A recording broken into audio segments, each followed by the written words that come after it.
Got a little update on something that I haven't really talked about much at all, if any. So, got a decent amount of batteries. I have two more of these. These are, whatever you want to call that, the 12FLX540. 154 amp hour batteries. I have had these for, I think, almost a year, if not maybe a year. Anyways, these are recycled batteries, all dated 2018, 2019 years. 2019 on this one, 2018 on that one. I only have 5 at the moment sitting here. I have 2 more I bought off of a retailer in Lexington, Kentucky. So anyways, what I'm doing is I haven't really had much time. Of course, this has been filmed in the dark. So I'm wanting to do a somewhat of a capacity test, if you want to call it that. Had a solar charge controller charging these for a while. I've been cycling them back and forth. Never drop them below 12 volts. Of course, now I've got a load on them. They're not fully charged at the moment because I've been cycling for, well, I'd say cycling. I've been discharging these for over a month at 1 amp. Just real gradual, and then it would charge back up at a certain voltage. But anyways, I've got a heater running on a 1000 watt inverter. It's a 1500 watt heater running on medium. And inverter, whatever those lights mean. So I wanted to see what I was pulling on these. Got a Clan Tools amperage meter. Let's see what we got here. 62.8 amps. It's on a 154 amp hour for battery. If you do the math, do 100 amps, 600 amps at 65 amp draw. That should be right around 9 hours of run time. I'm saying 100 amp hours because they're not fully charged. So you'd say an extra 100 there, extra 100 there, extra 50 here. So you got, what, 850 right there? My redneck math isn't working too well. But anyways, a little update on it. What I'm currently doing with this is fairly interesting. I am working on got an extension cord running up here. Got a electric car I've been working on, and lithium ion batteries, I think is what I'm using, are fairly cool. It's been cool for going on about a week. And I'm running this little heater. Oh yeah, nice and toasty in here now. To heat up my batteries in the trunk. The reason I have them in the trunk is just been testing. Something happens to the batteries, catch on fire, whatever. It's a project car. It's nothing that I'm too fond about, which would suck if I lost it, but anyways. So the heat, you know, whatever. We're heating up the batteries. For the ones who don't understand what's going on, is lithium batteries like to be at a certain temperature for your peak amperage draw, if you want to call it that. I don't like to run the batteries, pull any amperage from them unless they're about 50 degrees, which they are. I just like for them to be a little warmer. There are 6 batteries on top and 3 batteries on the bottom down here, which are actually in the trunk area of the car. What I'm planning on doing with this is, I've got the generator system out of a Toyota Avalon that's powering the electric car. Basically, it's just a transmission out of a hybrid. I've put in the rear of this car, set axles up, had axles made. Actually, I think, yeah. So my brother welded the axles for me. Go from the Toyota, spliced down to the Mazda original spindles. Both sides, got the long shaft over there on this one. And if you're looking at the transmission is not exactly square with the car. It is a little offset, now that I'm looking at it. But like I said, this is all for testing, so it works. I'll leave it where it is. Some of that gaffer's tape right there, if you want to call it that. I don't know what it's actually called. Masking tape. You can see a sprocket here that I've had hooked up. This was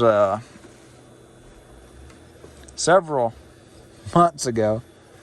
I was charging the car batteries with a 6.5 horsepower gas engine. Only charging about 5 amps, I think is what I got out of it at 4 throttle. And that was taking forever to charge them, so I brought out a hobby grade charger doing 30 amps per 12 set of battery cells. It took about 10 hours to charge. 75 amp hour packs, so I've got it set up. These are Toyota Prius Prime batteries. We'll take a look back here, see what's going on. This is non-edited, so there will be some flow ups. So these are all series together, paralleled. So 3 cells per group. And that goes down to, I think I've got 235 volts right now out of this. So you do the math, fully charged, 235 at 4.15 volts or 4.1. So you can divide that out, tell exactly how many cells I have here. I forgot exactly what it is. I think it's like 50, I think, 50 cells in series. But got all that hooked up. Got the Toyota Prius Gen 3. It's a 2015 model inverter. Right now I have the control board off. Got from Open Inverter, Damian McGuire. He's got several YouTube videos on it, going over how he designed the control board. It's all open source, so you can submit parameters if you want to for something like this. Whatever I find works good for it, I could submit them. But honestly, what they have going on, stock parameters seem to work pretty good. I have had to tweak several just to be able to drive the car. Let's see here, what all do we have under the hood? Show you what's going on under here. Fairly interesting too. Absolutely nothing other than a cluster of wiring and this odd little thing. So this is actually a hydro boost system from a Toyota Avalon. There's a gear I've been looking for. This was an idle gear for the generator that I'd put together, just talking about earlier. I have the hydro boost system hooked up on a set of relays and switches, so I can flip a switch and it will turn the pump on, creating pressure for the brakes. So I'll have regular brakes on the entire car. I have connected all the factory Mazda hoses, and yeah, pretty soon I'll have ABS working, hopefully, if I get the CAN bus system working correctly. If not, I have the all the Toyota computers. I can hook back up to it if I need to make it happy. But as of right now, it works great as a hydro boost. I don't really need ABS yet, so that may come on in the future. But I did have to keep the original Mazda ABS controller, only because the speedometer reads off of your wheel sensors. So I don't have any sensors on the transmission. So the only way to judge my speed was to leave that connected. Got all that connected. Have the idiot still connected. This is just to keep check engine lights off. Most of them off. I do have a couple lights disconnected on the instrument cluster. I do need to find, there's a guy that makes a kit to where I can use the electronic steering, electric power steering from the Mazda. Trying to remember what it's called, but it just basically sends signals that this computer would send it saying that the wheels are spinning. But since I've got all the computers connected, I still have power steering after I give it a start command. So basically I would like hit my key once I start rolling. I'll tap my key and it sends a signal to it. The vehicle's rolling, so it thinks that its engine's not running. Of course, it doesn't have any of that, but it still starts up and runs like power steering still works. There are still several bugs to work out on it. With that, I also have the coolant pump down there. Small radiator there for the inverter and the motor. It's antifreeze in the system. Hey, dog. And here is basically what I have going on for main contactors. So I'm manually controlling the contactors. Pre-charge contactor is basically hot wired in. And to get the main contactors turned on, I just flip a switch. Got everything on the switch just because for testing. I know it's bad for the contactors and relays, but I have a dozen of them that I've ordered. So if I blow one out, I can still replace them. So you don't want to disconnect a contactor like that under load because of arcing and stuff. But as a safety precaution, it is on a switch. Heat works if you, right now I don't know, there's not a lot of heat coming off of the inverter and the motor. So I was thinking about tying the loop into the heater core to get some heat, but there's not even enough heat to even try it. So I have that. And then we have, what else do we have going on? So all the wiring for the vehicle's tied in over Cat 5 Ethernet cable, shielded for throttle and non-shielded for like my power switches and stuff like that, turning it on. And I have shielded cables running down to my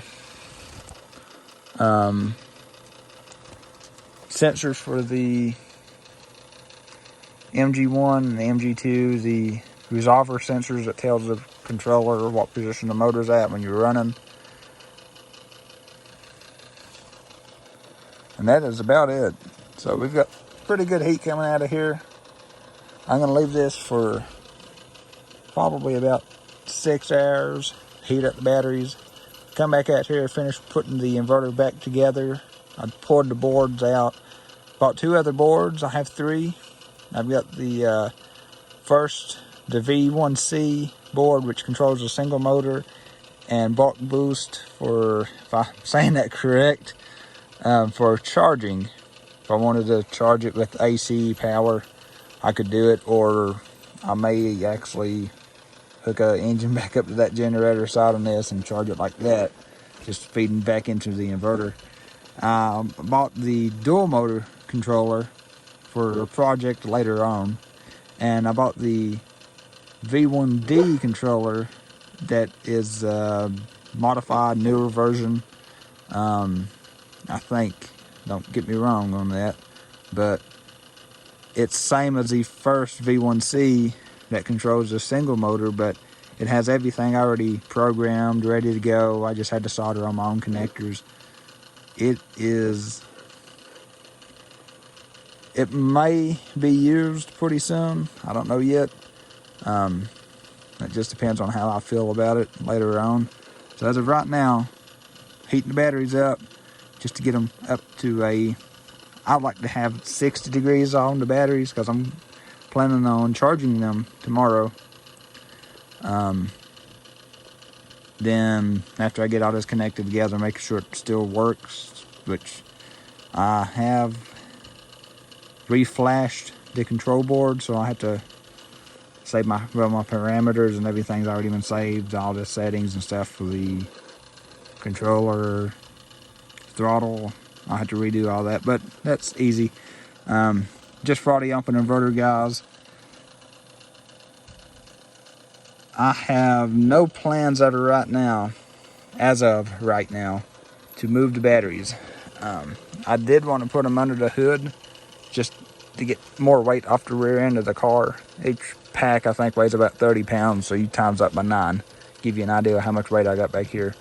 75 amp hours per module, and I think each one is a 8S, I think. 6 or 7S.